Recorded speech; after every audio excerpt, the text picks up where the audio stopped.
Ladies and gentlemen, good day and welcome to Titan Company Limited Q4 and FY26 earnings conference call. As a reminder, all participant line will be in the listen-only mode, and there will be an opportunity for you to ask questions after the presentation concludes. Should you need assistance during the conference call, please signal an operator by pressing star, then zero on your touchtone phone. I now hand the conference over to Mr. Ajoy Chawla, Managing Director, Titan Company Limited. Thank you, and over to you, Mr. Chawla. Thank you. Warm welcome to the Titan Quarter 4 FY26 earnings call. Thank you for being here this Friday afternoon. We have ended the year with a superlative Quarter 4 top-line growth, perhaps our best ever in the recent past. All our businesses have grown very well, and all our brands have enhanced their visibility and equity in the quarter and the full year that went by. Over to you for all the questions so we can get on with the Q&A. Thank you so much. Ladies and gentlemen, we will now begin with the question and answer session. Anyone who wishes to ask a question may press star and one on their touchtone telephone. If you wish to remove yourself from the question queue, you may press star and two. Participants are requested to use handsets while asking a question. Ladies and gentlemen, we'll wait for a moment while the question queue assembles.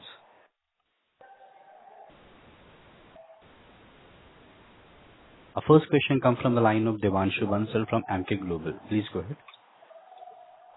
Yes, sir. Hi. Congratulations on a good set of numbers. Sir, firstly, I wanted to check on gold sourcing. The industry sources a considerable part of gold from Middle East. And there was some news flow also that there has been delay in renewal of import licenses by DGFT. Checking if you could provide some color on the current inventory levels as well as any increasing costs related to sourcing that you foresee in the near term. Hi Devanshu, Ashok here.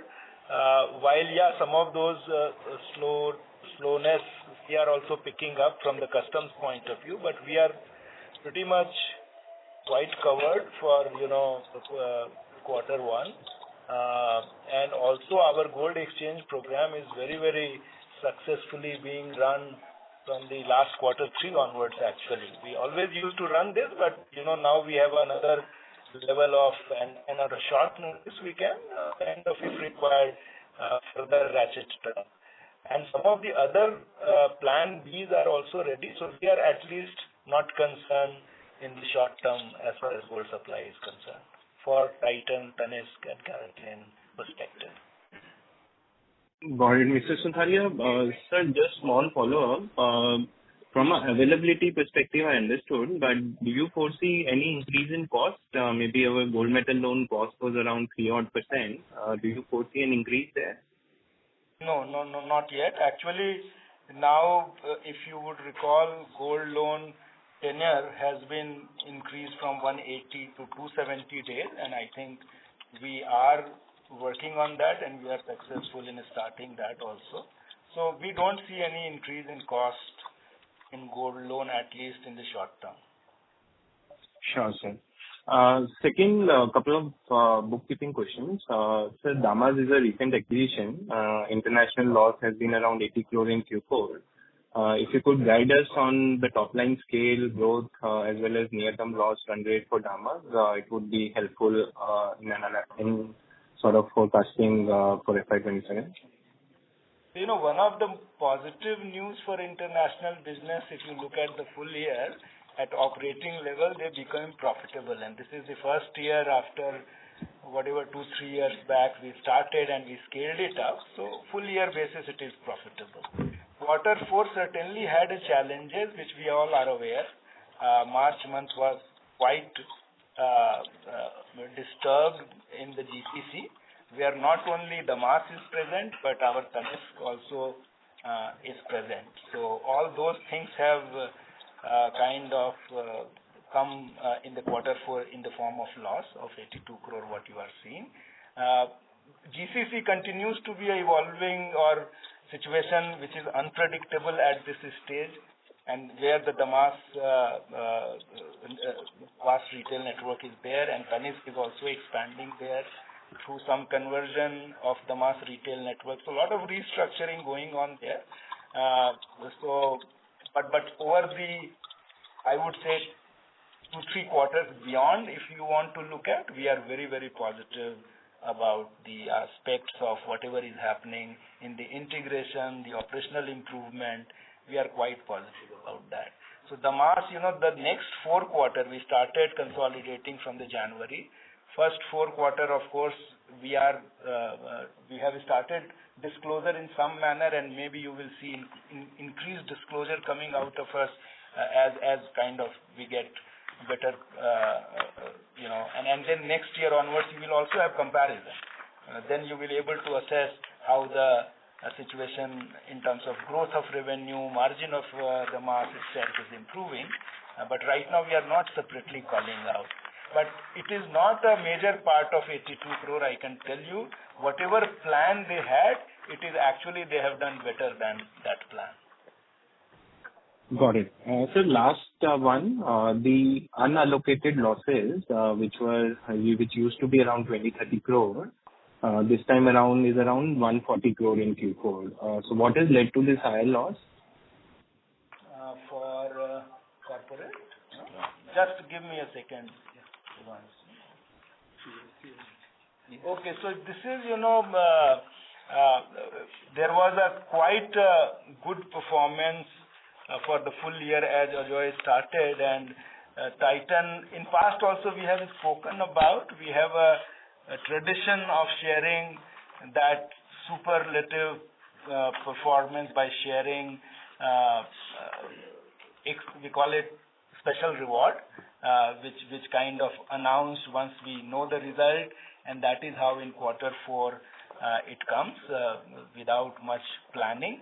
And this year also the good performance has been celebrated by sharing that with all the employees and all the people connected with Titan.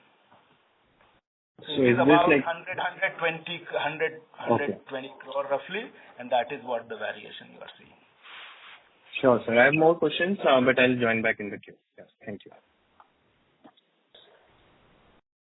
Thank you. Our next question comes from the line of Aditya Soman from CLSA. Please go ahead. Hi, thanks for the opportunity. So actually, 2 follow-up questions. So you said a lot of that 82 crore loss was not in Damas, so that could be for Titan's Middle East businesses. Is that the right assumption? Yeah, you're right. Okay, and which is why it's showing up in the standalone numbers, right? No, it will not show in standalone. It is the international subsidiary. It is showing. Okay. There. Okay, in the international subsidiary. All right. And this 120 crores, this is not attributable. I mean, the reason it's in unallocated loss is because it's not attributable to any specific. So it wouldn't be like a payment to the franchisees, right? So this is just bonuses to employees or other partners, or would this also include payment to franchisees? No, it is not payment to franchisees. It is mostly employees and the other employees through different agencies who are connected with us.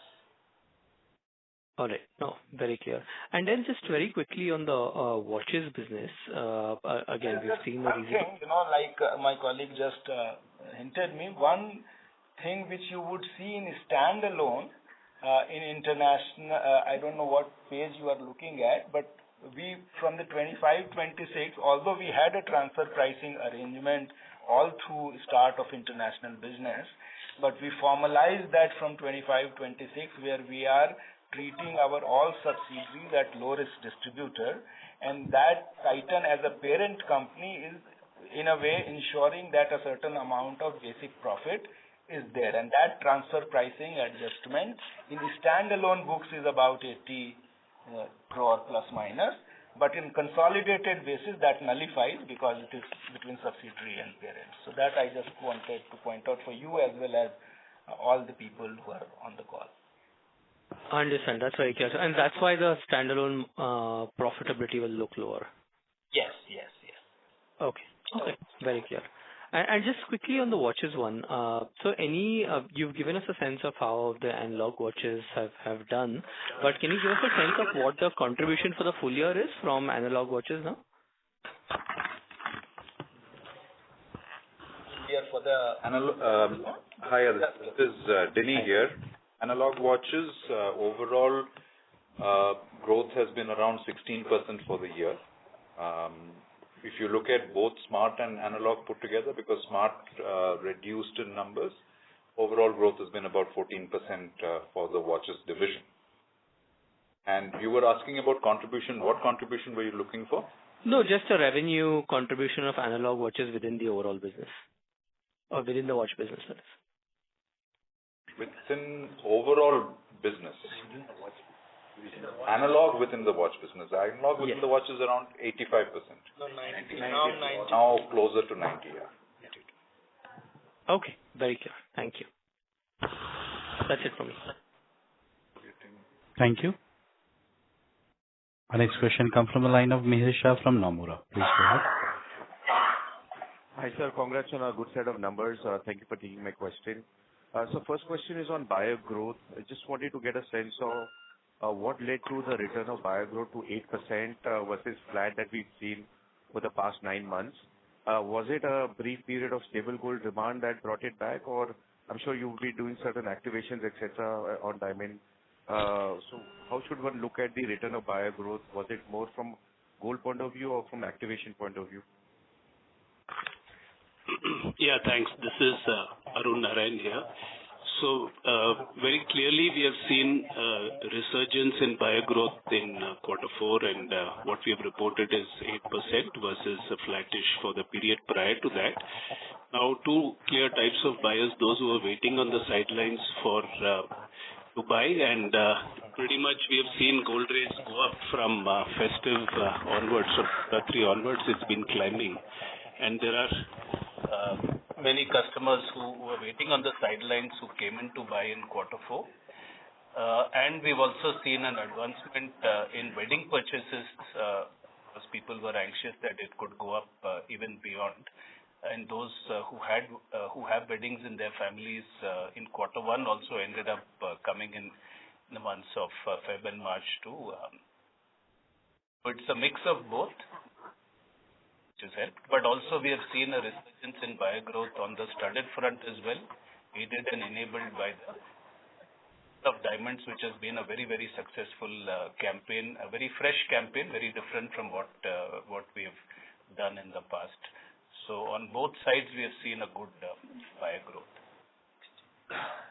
Lastly, I think the continued exchange campaign, which we began in the month of just before festive, really has worked extremely well. It helped get buyers in quarter 3, and by sustaining it, it's also helped us to get buyers in quarter 4. And now we are running the exchange campaign both as a standalone campaign, and you may have seen that a lot of our Tanishq campaigns, which are new collection campaigns, also have an exchange section in the same campaign. So in a sense, it's getting reinforced with every campaign that we run. Understood. Arun, may I request if you can crystal ball gaze on how do you see the sustainability of this? Do you think the exchange program will help us ensure some level of buyer growth to continue? We think so. We believe so. That's why we are sustaining the investment behind exchange. It's very relevant for wedding buyers. It's also relevant for others who are looking at updating their collection of jewelry. And I mean, and the sentiment also of the campaign has resonated very well with people because it has a certain public service message and nationalistic angle to it. So all in all, we think that it is a good thing to run, and it will give us rewards even going forward. Got it. That is clear. So that's one. Secondly, I wanted to get your sense on the increase in ticket size that we've been witnessing over the past 2 quarters of 44 and 40%. Should one extrapolate this growth given that the gold prices have gone up, or do you think it is a phenomena again because of wedding earlier and activation in fourth quarter? Can one expect this at least to continue for some more time? Yeah. So if you track the gold rate trend of last year, you will see that there have been increases on a consistent basis and a big jump which happened close to Dussehra, and thereafter it's gone up significantly. So therefore, there will be, in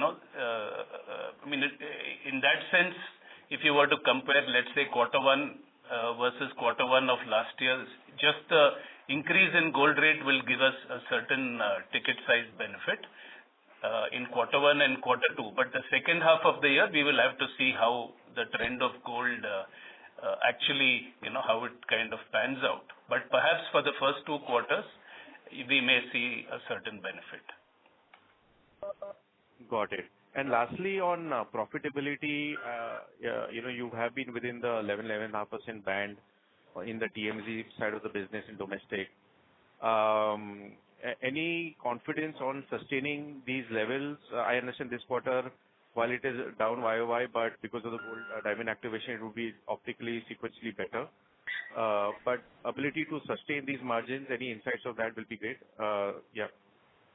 Yeah, so Ashok here, I think this is completely, I would not say full correlation, but gold price is playing a significant role on the product mix aspect of it, and consequently, it is very difficult to tell sustainability. Yeah, if gold remains at the current rate, it is sustainable, but if gold continues to go up, we may have to keep making effort, which has been a huge effort by the team on various things which we have talked in the past, like doing 18 karat, 14 karat jewelry, doing mix, re-engineering, lightweight jewelry, a lot of things they have been doing.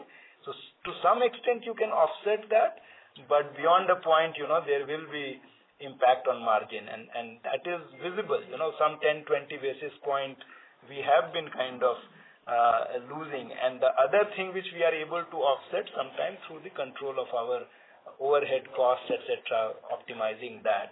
So I would not give you a good assurance that this is sustainable. A lot of things are going on, and maybe we will have more informed view to guide a little bit about this.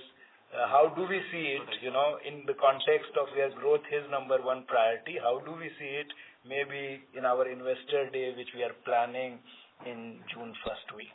Yeah. Got it. Understood. Ashok sir, the gold prices have constantly gone up and you've been able to manage well. And I was, asking in that context only. But I hear you, and we look forward to, seeing more guidance from you on the first week of June. Thank you. That's all from my side. Keep sending your blessings. We will hopefully continue to deliver. Just keep sending your blessings. Thank you, sir. Wishing you all the very best. Thank you. Thank you. Our next question comes from the line of Kunal Vora from BNP Paribas. Please go ahead. Yeah, thanks for the opportunity. Gold price is now stabilized at a fairly high level. How is the consumer managing with the high gold price? What is the behavioral change which you are seeing? Any changes in trends in, like, say, exchange or shift towards lower carat or increase in the jewelry budgets, buying gold coins? What's happening in the market? Yeah, actually all of the above. Because I think people have started accepting gold at this level, and this small cool off that we have seen in the last month or two is also kind of helped to bring people back, because there seems to be an acceptance that in the medium to long term it's again going to go back to its trajectory of upward movement. That seems to be the sentiment with consumers. From a brand standpoint, I think we have said we need to make jewelry both exciting as well as accessible. So there are a set of things we have done to make it accessible. Exchange is one, 18 karat gold is the other, 14 karat studded jewelry is the third. Lastly is the jewelry purchase plan that we have, which is a grammage purchase plan, which is ongoing for the last 2 years, which does a rupee cost averaging by accumulation in grams and not in rupees. Plus the whole lightweight piece where we are trying to get a significant difference in the weight of the jewelry versus the way it looks. So look to price ratio. So multiple things we are doing to make jewelry accessible and exciting as well for customers. But certainly there is interest in the category, which is what we have seen in quarter 4 by way of a buyer growth. both in diamonds, studded jewelry, and in gold jewelry. And we are also expanding the pie by what we have launched also this Akshaya Tritiya, which is getting entry into a whole new world of natural gemstone jewelry to make jewelry more exciting and provide collections and stories which have never been seen before. So a bunch of things we are doing to keep jewelry and the category exciting and accessible. Understood. Just a follow-up there. So FY26 was a strong year for you, and the base will keep getting higher, especially in the second half. Can you share your early thoughts on FY27 jewelry sales growth? Also, you mentioned customers might have preponed purchases. Is that a risk for FY27, and how, let's say, confident are you of, let's say, maintaining the growth rate or, let's say, at least 20% growth which you've been talking about in the past? How doable is that? Yeah, I think in the past we have said between 15 to 20. So in a sense, that holds good, and we hope to do that and maybe do a bit better. In a sense, this preponement is, can keep happening, because at each month you can keep advancing from the future because wedding dates are in a way sustained. But it all depends upon the trajectory of gold and what impact that makes on consumer sentiments. So we'll, too early to call on that, but we are hopeful to keep to the same guidance we may have given in the past. Whether we will sustain this trajectory, I think perhaps time will tell. No, understood. Just lastly, any comments on LGD for a beyond? Would you look to scale it up this year? Yeah, like we have said in the earlier, we would certainly like to expand to around 10 to 12 stores in 2 to 3 cities, and then kind of see how that because we've done a certain study, we've done a lot of interaction with customers, and we reached a point where we believe that that it is a twin engine approach to growing adoption in a very low penetrated diamond market, which is India. So our objective currently is very soon to scale up to the next step of 10 to 12 stores, and then kind of see how that works for us before planning a national launch. So right now we are looking to get to that point. We are at 2 stores currently, and hopefully we'll get a bunch of stores in place in quarter 1 itself. Understood. Thank you. That's it from me. Thank you. Next question comes from the line of Nihal Mahesh Jham from HSBC Bank. Please go ahead. Yes, hi team. Good evening. Couple of questions. The first one was on the 15 to 20% growth for next year that you mentioned. Does it say, as I said, depend on the fact of gold prices continuing to sustainably increase, so that also becomes an additional lever for buyer growth, or what are the caveats in terms of achieving that number? I think this is the general guidance that we have given, that we should be able to sustain this kind of a growth irrespective of gold rate, because it's intrinsic to what we kind of try to achieve irrespective of the gold rate. And pretty much the playbook is very simple. If gold rate goes up, then we need to manage the buyer growth to deliver this number and to keep the category, like I said, accessible. So in a sense, that's the playbook that we've been following also for the last year or so. I will just add to that. This is Ajay here. See, the fundamentals of jewelry category and the industry formalizing, and therefore organized players growing more rapidly, certainly players with stronger balance sheets as gold price go up, as well as brands which are providing that trust and of course differentiation. So I think that formalization of the industry continues to be a very strong underlying factor for growth. Interest in the category because of its preciousness, and thirdly, the India growth story. Therefore, the 15 to 20% is something that we ought to do. If we don't do that much, we won't be doing justice to all these tailwinds. Caveats will always exist in terms of volatility in gold price, macro sentiment, etc. but those need to be managed. Got that, Ajay. Just one follow-up to that, this FY26 was an exceptional year, and you also mentioned there was a lot of FOMO buying which would have paid off, say, in Q3, maybe in Q4. That kind of a customer obviously would have come in one time or would have upsized the amount he spends. So potentially, if you don't see that kind of a gold price run up in this current year, maybe that customer goes out. Does that still have any impact on this 15 to 20%? Just asking your views on that. See, I think this 15 to 20%, whenever we have given, we've never said it for a quarter or for a certain period. It's typically an annualized number and also a kind of a CAGR for the next 3-4 years. And I would stay with that. Pluses and minuses will happen. Preponement, postponement can keep happening, but that's more noise which happens between month to month, quarter to quarter. Think of it over the next 3 to 4 years. What should be the growth? I think India growth story and the formalization of the sector will land you in this space. Got it. Final question, beyond obviously the mix of gold and diamond, which is sort of changing, is there any other pressure on margins in terms of, say, competitive intensity, or is just mainly the mix that is leading to the uncertainty? No, it's primarily that. Nothing else that's in the mix. So coin plays a role these days because investment-led orientation is high, and that and plain gold and diamond, these are the three broad categories which interplays and impact the margin of jewelry division. Yeah. Understood. Thanks. Thank you. Ladies and gentlemen, in order to ensure that the management will be able to address all the questions from the participant, we request you to kindly limit your question to 2 questions per participant. If you have a follow-up question, please rejoin the queue. Our next question comes from the line of Kevalya Bank from IIFL Capital. Please go ahead. Hi, sir. This is Percy Panthaki here. I just wanted to understand on the competitive and margin front for the jewelry business, what is the situation now in terms of competition?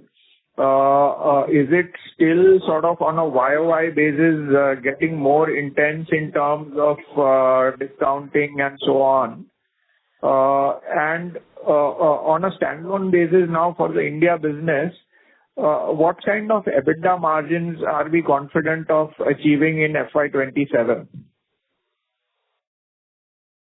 Okay, thanks, Percy. I'll answer the competition question. I think competition has become business as usual. Nothing, and I think we have shown that we've got a playbook to kind of to deliver sustained results. So it's not something that we are so concerned about. And it's competition is here to stay. And what Ajoy mentioned on formalization is also resulting in organized competition, putting up stores and adding stores across geographies. So that's something that is now par for the course. And as far as margin is concerned, I was answering to the earlier question where I was asked that 11.2% and how much it can sustain. So in a way, we have been focusing on growth, and in the current environment of gold prices, it's very difficult to predict or give you a number that or a small range that within that we will operate. Idea is that if we are growing revenue 15 to 20%, in the same ballpark can we grow our EBIT also, at least a little bit lower than revenue because the structural gold price impacts are happening. We talked about product mix, etc. But a healthy growth of EBIT, which would be a source of cash flow and value creation overall. But we will talk maybe more about that in our investor day, that how do we view this, which is going to be in June first week, okay? Yeah, and on the top line, given supposing if the gold price remains roughly at 150,000 for the rest of the year, on a YOY average basis, that would still be a significant inflation. And although not fully, to some partial effect, the gold price inflation typically has a positive effect on the top line growth.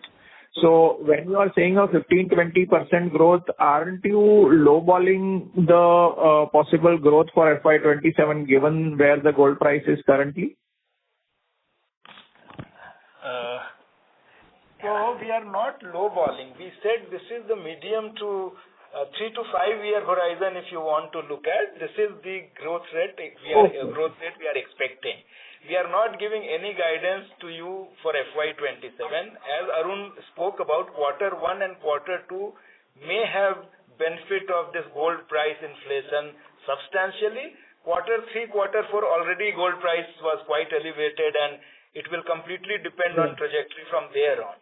So this guidance of 15.20, you look more that we have the way we are running business, the way Indian macros are behaving. We believe 15 to 20%, 3 to 5 year kind of horizon is certainly to be delivered on a CAGR basis kind of thing. Understood. Very clear, sir. Thank you very much. Thank you. Our next question comes from the line of Jiganshu from Benson SG. Please go ahead. Hi. Thank you for the opportunity. I just have one question. A lot of this has already been discussed. Wanted to touch base on CaratLane. The commentary seemed to suggest to me that one of the reasons why the growth sort of slowed from last quarter to this quarter was a preference for higher gold jewelry across customers. And which is why the studded jewelry value proposition for CaratLane had a challenge. This also suggests there is fungibility of gold versus studded, or indeed CaratLane versus Tanishq/Mia. Is this understanding correct, or is the customer's use case and profile different for these two? How do you think about it structurally? Somen is there on the line, but Ajoy. Somen, are you there? You want to? I'm there. I'll take. Hi, this is Somen here. I didn't, draw that kind of a conclusion by one quarter's, result.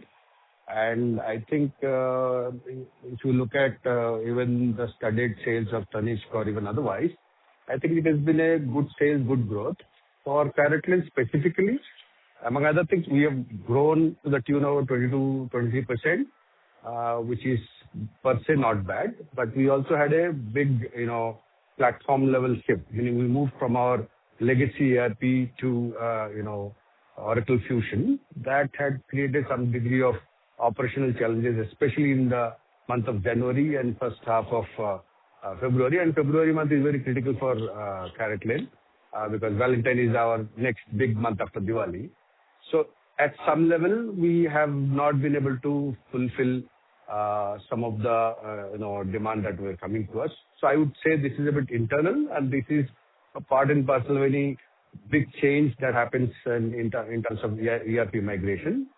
And why am I saying it so confidently? Because if I look at my December figure, or if I look at what we experienced in the month of April, that suggests that this is actually more of a blip.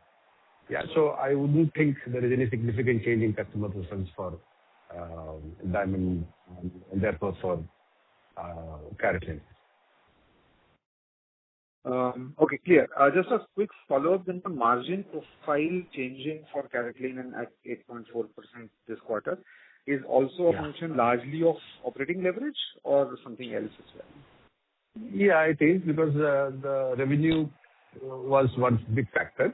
And also, we have continued our investment on our campaigns in order to, generate a lot more, awareness among customers, because we are also present in across 160 plus towns.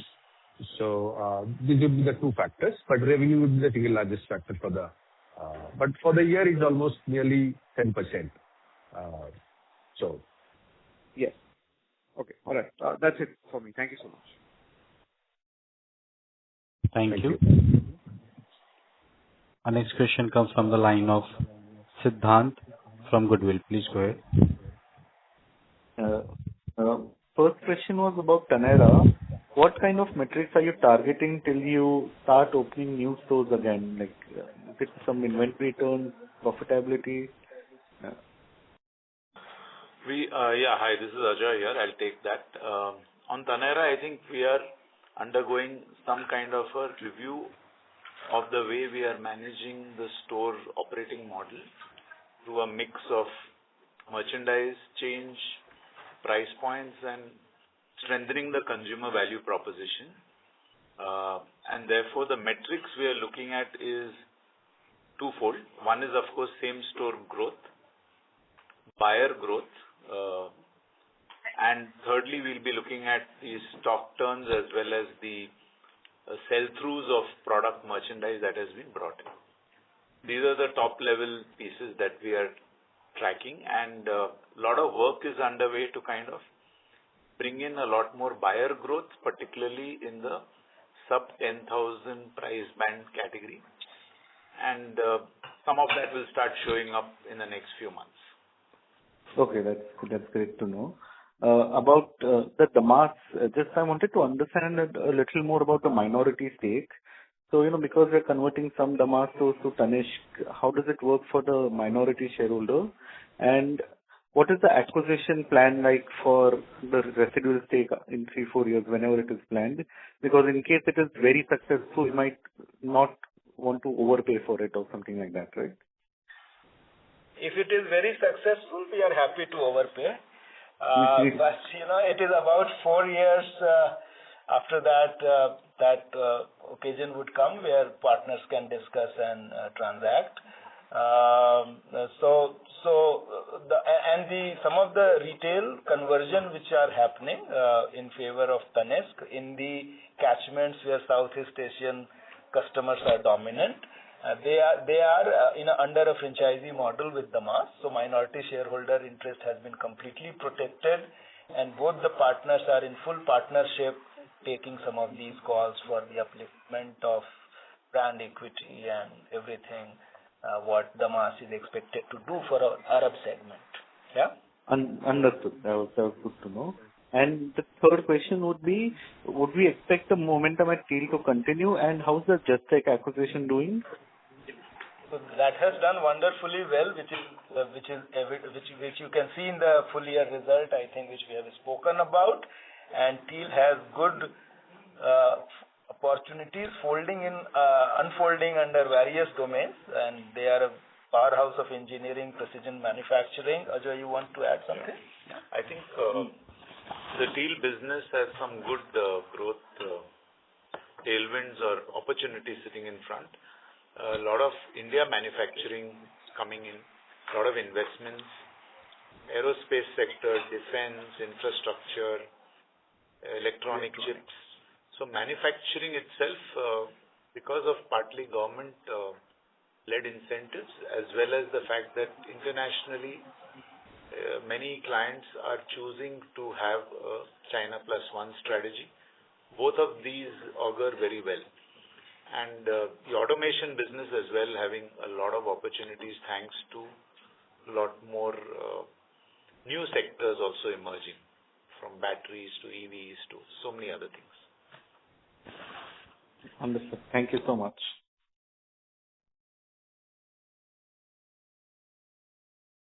Thank you. Our next question comes from the line of Ashish Kanodia from TIDCO. Hi. Thank you for the opportunity. So the first question was on the bullion sales. If I look at on a full year basis, the bullion sales is substantially higher. So one, is this bullion sales largely because of the benefit which we have on the custom duty, which on 1% custom duty? So you are just selling that gold, and if that's true, then where is the profit sitting? Is it sitting within the jewelry EBIT? No, this is more inventory management. We have been running gold exchange program at a very, very successfully. You would have seen our campaign around that from Q3 onwards, and lot of gold we are buying from customers, from their vault, and we don't want to hold it for long, so we continuously keep liquidating that and replacing it when we really need that volume. There is no 1% angle to this. We are not getting enough quota, from the government to get that 1% thing. So, it is not at all linked with that. And actually, there is no, in a way, profit because it is just inventory optimization. Clear point, sir. The second question was on the jewelry EBIT. Now, when I look at on the standalone basis on the reported financials, the jewelry EBIT is around 1,711 crores. And when I look at the revised disclosure of the TMZ business domestic, it's around 1,813 crores. So there is a difference of around 102, 103 crores. Now, please help me correct if I'm wrong here, but this is basically the difference in revenue as well as on the EBIT. Absolute EBIT is largely because of the primary sales which happen from India to international.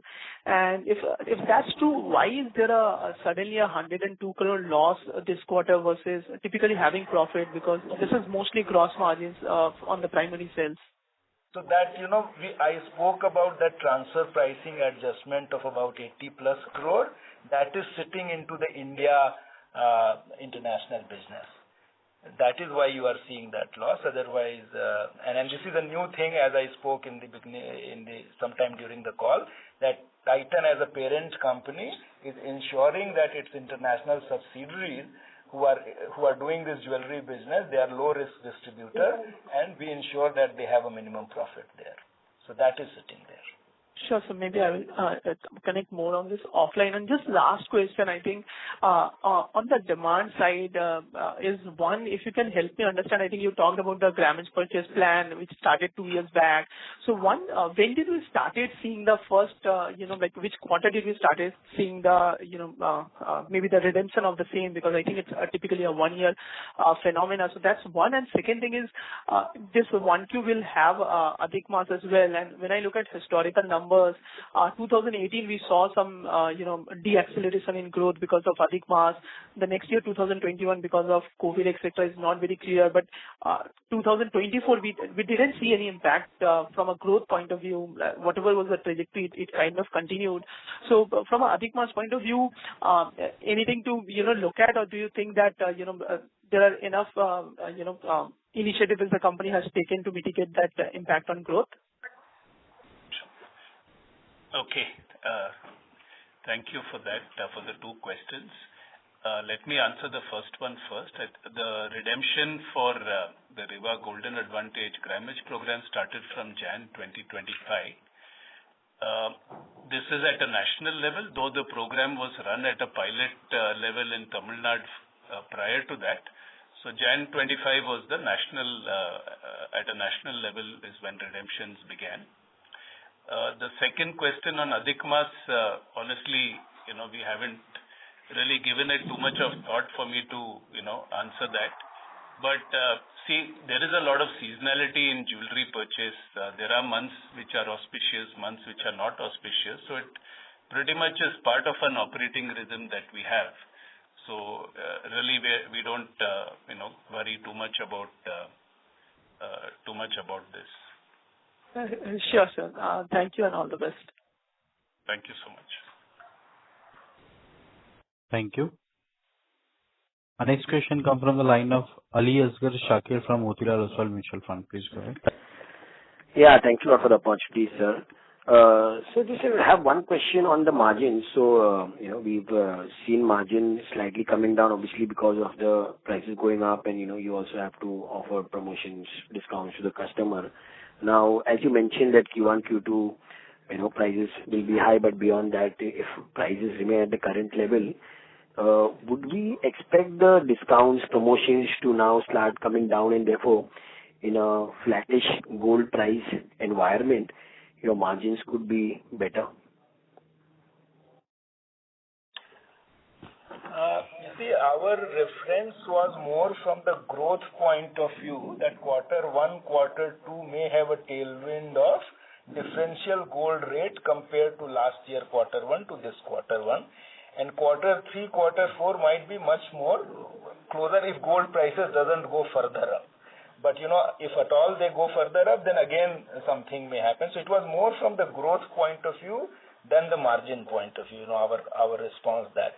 And I think the margin pressures are more coming from the product mix aspect, not as much as the discount, which happens, which we have activations, and I don't think we have kind of doubled down on that in a very, very big manner. Exchange program, of course, does have an investment, and which is kind of helping us a lot in growth, in getting buyers and all those stuff.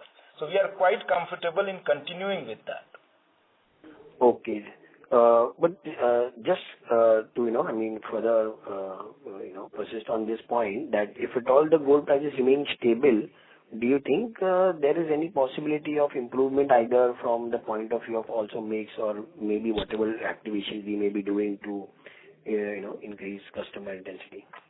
Sustainability of margin would become far easier if gold rate remains where it is, and then we will see whether there is opportunity to improve or what. But sustainability would certainly become far easier. Got it. Okay, thank you very much. Very useful. Thank you. Our next question comes from the line of Tejas Shah from Avendus Spark Institutional Equities. Please go ahead. Yeah, hi. Thanks for the opportunity, sir. Sir, just wanted to know, based on the current trends and data available, what would be our assessment of the market share movement this year in jewelry? Okay. Thank you for that question, Tejas. Our sense is that perhaps we have gained about 50 to 60 bips is our sense on FY26 versus FY25. Perfect. The second, if we have to look the opportunity here in jewelry from consumer wallet share perspective, based on my rough calculation, we would have added, the sector would have added roughly 4 lakh crore kind of size in last 4-5 years. Which is sizable if we compare with many other discretionary categories. So how should we think about this number, or the denominator is not only consumption basket, but it is stepping into investment basket of the consumer as well, and hence perhaps looking from consumer lens could be not the right way or the only way to understand. Just wanted your perspective. I think it's a bit of a complex question. Better to, discuss it in person when we are meeting just few weeks from now. The honest answer. Difficult to answer that over a call, but there are multiple customers, multiple need states. The whole investment buying has really, peaked in the last few years. That may not have been in the case between 2012 and 2019 when gold was very stable. So, so we'll have to look at it by need state, and maybe good to catch up in person perhaps, or do it over investor meet few weeks from now. And I'll park it for then, sir. Thanks a lot and all the best. Thank you. Our next question comes from the line of Utkarsh Sinha from an individual investor. Please go ahead. Actually, I wanted to understand that given the sharp increase in gold prices of the gold volatility, can you paint us a picture of how the demand trends progressed across Jan, Feb, March, particularly this quarter?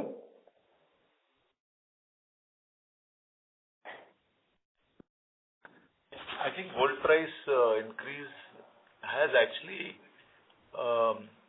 created more interest in the category, is my sense. This is Ajoy Chawla. And it's not just for investment demand, but even for jewelry demand, gold as well as studded.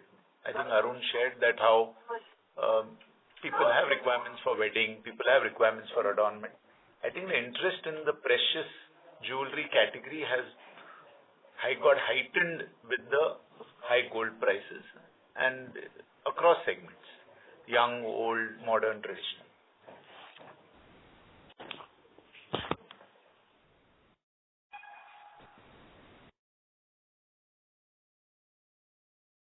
Mr. Sinha, have you done with your question? Yeah, I guess there was a network issue. No, yeah, just received. Thank you, sir. Thank you. Our next question comes from the line of Devanshu Bansal from Emkay Global. Please go ahead. Yes, sir. Hi, thanks for the follow-up opportunity. Sir, I wanted to check on this new gemstone-based hues collection that they have launched. What is the strategic rationale behind this launch? Is it also an attempt to address the current challenges at entry-level price points, or is it to address the relatively slower growth in the studded segment? And second sub-question is, how is the margin profile for this line of jewelry? Is it in line with the studded jewelry? Okay. Thank you. Thank you for that question, and also thank you for noting this new development from our side. It's an effort to grow the category. So far, the category has been seen through the lens of coins, gold jewelry, and studded jewelry. We are adding a new dimension to it of natural gemstones with gold, and therefore attempting to create another engine of growth for us. There are, the category is a very, very, let's say, the category's penetration for gold is extremely high in India, and we are seeing that over the last few years, the design seeker in the category is growing by leaps and bounds, in addition to the value seeker who's there to get, the best value for their hard-earned money. And the design seeker in the category is looking for new expressions in gold jewelry. And we are adding a dimension to it by adding natural gemstones. And natural gemstones is a completely different world where there are multiple types of natural gemstones from different parts of the world which can be embellished in gold to create a whole new range of jewelry. So that's what we are aiming to do with this. Hues is just the first attempt or first collection, and there'll be many more coming up in this. So we're not approaching it from a margin standpoint or from any other standpoint, but we are only approaching it from creating a new dimension and ensuring that the category in which we operate stays exciting. Understood. Sir, small follow-up, if you could highlight the price range for this collection, as in, is it at entry-level price points or more towards the premium price points? Yeah, we have about 200 styles, 50% of which is between about 40,000 and 2.5 lakhs. Okay, so this may help us. It goes up to about 10 lakhs. That's the overall range. Understood. So this may help us sort of address the challenges that we have been seeing at entry-level price points as well. It is seeming to do that as well. And a lot of it is seeming to do that as well. So very wearable jewelry that you can wear every day. So it's not stuff that you buy and keep it in the locker. And that's also the direction in which we are moving to have a greater part of the excitement also in wearable daily wear jewelry. So it's certainly helping in that endeavor. Got it, sir. Thanks for the opportunity. Thank you. Our next question comes from the line of Priyanka Dhingra from SBI Mutual Fund. Please go ahead. Hey, sir. So I just wanted to understand from the IK business perspective, there were 20 stores which were net closed in the quarter. And of course, the EBIT margin is also from a YOY basis a little suppressed. So I'm just trying to understand that despite the premiumization and the store optimization that we are doing, why are the EBIT margins going down, and what are the plans to further improve this category? Thank you, Priyanka. This is Raghavan here. So the store closures is a part of revamping the look and feel of our network. So this is a journey which we undertook for the past 1.5 years. And there is a reason you see almost 32 store closures and the net being at 20. So that is to enhance the overall appeal. In terms of the EBIT, I think our focus is on growing the top line revenue. And if you look at the revenue growth, now we are clocking almost a 16 to 17% growth. However, this was also supported by increased marketing spends, and also we had a one-off inventory recall where we recalled certain stocks which we believe were slow movers. So these are the reasons for that. Okay, got it, sir. The second question I wanted to ask was about Beyond, the LGD platform. I understand that at this point of time, maybe sharing separate numbers may not be possible. But how was the, let's say, the Valentine's period sale for Beyond? And do you see kind of parity between CaratLane or let's say Mia versus Beyond? Do you think that the footfalls are increasing? If you could give us some color around Beyond. Sure. Thank you for this question on Beyond. It's just one store, so it would be incorrect to extrapolate on a sample size of one. But we have seen good traction even in Beyond during the Valentine's period this year. So nothing that we are seeing which is very different from what we are seeing in natural diamonds. But do allow us to open few more stores and have more data points to answer that with more rigor. Sure. Thank you so much. Thank you. As there are no further questions from the participant, I would like to hand the conference over to Mr. Chawla for closing comments. Thank you, and over to you, sir. Thank you everyone once again for a very engaging and interesting conversation. Thanks for all your questions. They make us think, and look forward to seeing you soon in the next few weeks. Till then, take care. Bye. Have a good Friday and a weekend. Thank you so much, sir. Ladies and gentlemen, on behalf of Titan Company Limited, that concludes this conference. Thank you for joining and have a good day.